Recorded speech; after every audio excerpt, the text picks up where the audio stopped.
In the article of Principles of Neurorehabilitation, again, you write the following phrase that is very powerful. Current rehabilitation methods lack the exact operationalization of evidence gained for skill learning literature, leading to an urgent need to bridge motor learning theory and present clinical work in order to identify that set of ingredients and practical application that could guide future interventions. In short, urgent need to bridge motor learning theory to clinical practical. How do you see this bridge, this relationship between, in general, research and clinical practice and the motor learning to the practice? Yeah. So I think that clinicians already have a very good intuition of those principles. They know them, but they don't know they know them. Maybe they know them, but they cannot state philosophical. them, right?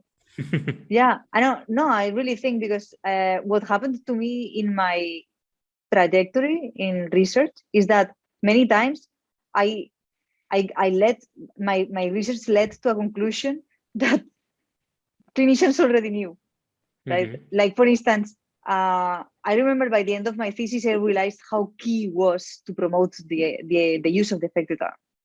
And I was talking to a friend of mine that is a therapist. She was telling me, I told you they have to use the arm.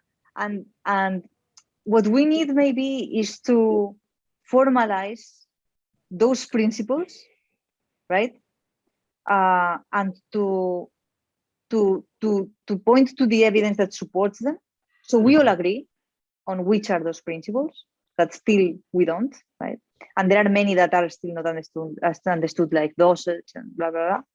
But then we agree on the principles, and then we need to establish guidelines to incorporate them in the clinical practice.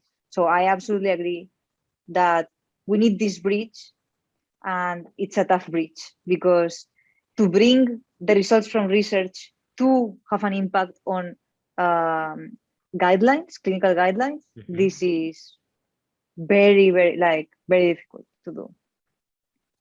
It involves many players, and so it's difficult. Even having the evidence is difficult to have that impact. I really don't have a solution to that problem, but it's about how we work together. It's about how, right, our healthcare system also implements new guidelines and how clinicians and researchers talk to each other, and it's a big problem. Perhaps the problem is in what we understand by certain parameters, such as the dose. Many clinicians only understand the dose in terms of repetition. Exactly. Maybe the problem is in how we understand the organization of the principles of neurorehabilitation in certain therapies. Aquatic therapies, which principles make possible, or dry needling, of robotic training, or strength training, which principles do they apply? So maybe therapists, we have to make a bridge with researchers, and obviously in the other part, but maybe that's my vision. No, I absolutely agree with you. We need maybe contexts where we can do this, because I often go to conferences and I don't find clinicians. I don't know, maybe researchers talk to researchers and technicians talk to technicians, right? And it's not that easy to find places to have those conversations. But I agree with you. Yes, we should build those bridges. That's what we are doing now here, right?